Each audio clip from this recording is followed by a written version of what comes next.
hammer. Nope, that's all I got.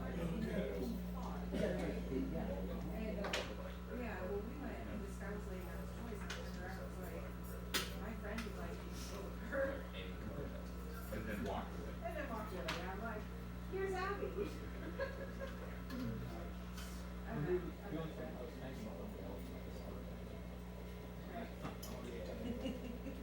Real toy. And then he started setting them out. And then getting around like, Oh, I didn't want it. Like, I had my leg.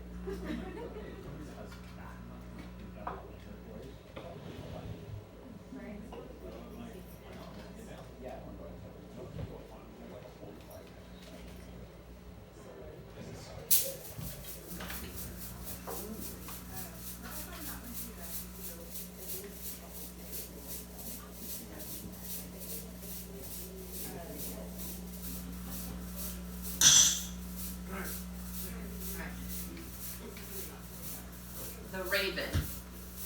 Once, upon a midnight dreary, while I pondered weak and weary over many a quaint and curious volume of forgotten lore, while I nodded, nearly napping, suddenly there came a tapping, as of someone gently rapping at my chamber door. "'Tis a visitor," I muttered, tapping at my chamber door. "Only this, and nothing more." Distinctly I remember it was in the bleak December, and each separate dying ember wrought its ghost upon the floor. Eagerly I wished for morrow. Vainly I had sought to borrow from my books surcease of sorrow. Sorrow for the lost Lenore, for the rare and radiant maiden whom the angels name Lenore, nameless here forevermore. And the silken, sad, uncertain rustling of each purple curtain filled me with fantastic terrors never felt before, so that now, to still the beating of my heart, I stood repeating, "'Tis some visitor entreating entrance at my chamber door. Some late visitor entreating entrance at my chamber door. This it is, and nothing more." Presently my soul grew stronger. Hesitating then no longer, "Sir," said I, "or madam, truly your forgiveness I implore. But the fact is, I was napping, and so gently you came rapping, and so faintly you came tapping at my chamber door, that I scarce was sure I heard you. Here I opened wide the door, darkness there, and nothing more. Deep into that darkness, peering, long I stood there, wondering, fearing, doubting, dreaming dreams no mortal ever dared to dream before. But the silence was unbroken, and the darkness gave no token, and the only word there spoken was the whispered word, "Lenore." This I whispered, and an echo murmured back the word, "Lenore." Merely this, and nothing more. Back into the chamber turning, all my soul within me burning, soon I heard again a tapping, somewhat louder than before. "Surely," said I, "surely that is something at my window lattice. Let me see then what thereat is, and this mystery explore. Let my heart be still a moment, and this mystery explore. 'Tis the wind, and nothing more." Open here I flung the shutter, when, with many a flirt and flutter, in there stepped a stately raven of the saintly days of yore.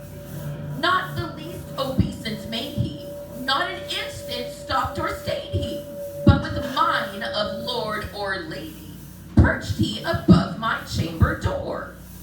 Perched upon a bust of Pallas, just above my chamber door, perched and sat, and nothing more. Then this ebony bird beguiling my sad fancy into smiling by the grave and stern decorum of the countenance it wore. Though thy crest be shorn and shaven, thou, I said, art sure no craven.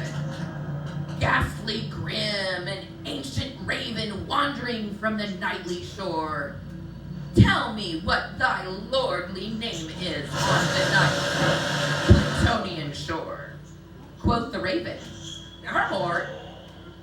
Much I marveled this ungainly fowl to hear discourse so plainly, though its answer little meaning, little relevancy bore, for we cannot help agreeing that no living human being ever yet was blessed with seeing bird above his chamber door. Bird or beast upon the sculpted bust above his chamber door with such a name as Nevermore.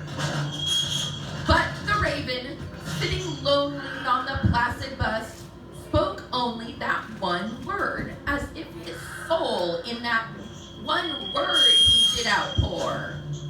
Nothing farther than he uttered, not a feather than he fluttered, till I scarcely more than muttered, other friends have flown before. On the morrow he will leave me, as my hopes have flown before. Then the bird said, nevermore. Startled at the stillness broken by reply so aptly spoken. Doubtless, said I, what it utters is its only stock in store, caught from some unhappy master whom unmerciful disaster followed fast, and followed faster till his songs one burden bore, till the dirges of his hope that melancholy burden bore of nevermore. But the raven still beguiling my sad soul into smiling, straight I wheeled a cushioned seat in front of bird and bust and door. Then upon the velvet sinking, I betook myself to linking fancy unto fancy, thinking what this ominous bird of yours, what this grim, ungainly, ghastly, gaunt, and ominous bird of yours meant in croaking, nevermore. This I sat engaged in guessing, but no syllable expressing to the fowl whose fiery eyes now burned into my bosom's core. This and more I sat divining, with my head at ease reclining on the cushion's velvet lining that the lamplight floated o'er, but whose velvet violet lining with the lamplight floating o'er she shall press, nevermore. Then, methought, the air grew denser, perfumed from an unseen censer swung by angels whose faint footfalls tinkled on the tufted floor. Wretch, I cried, thy God hath let thee by these angels he hath sent thee respite and nepenthe from thy memories of Lenore.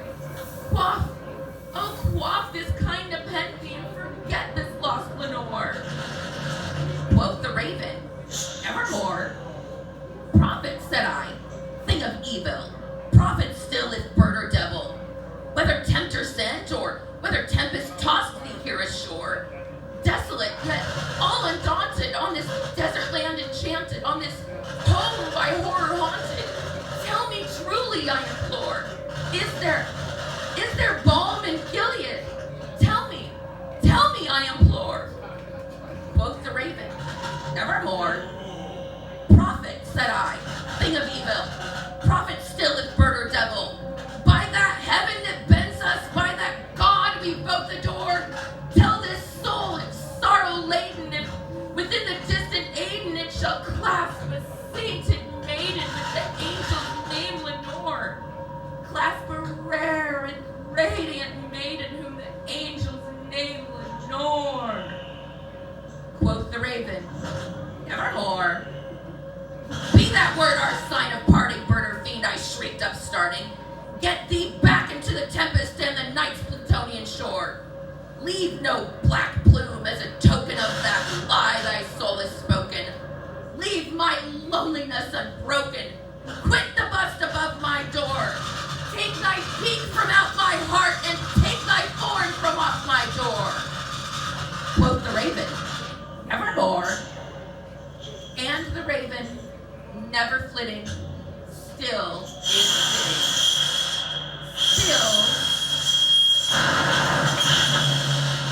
is sitting on the pallid bust of Pallas, just above my chamber door, and his eyes have all the seeming of a demon's that is dreaming, and the lamplight o'er him streaming throws his shadow on the floor, and my soul from out that shadow that lies floating on the floor shall be lifted nevermore.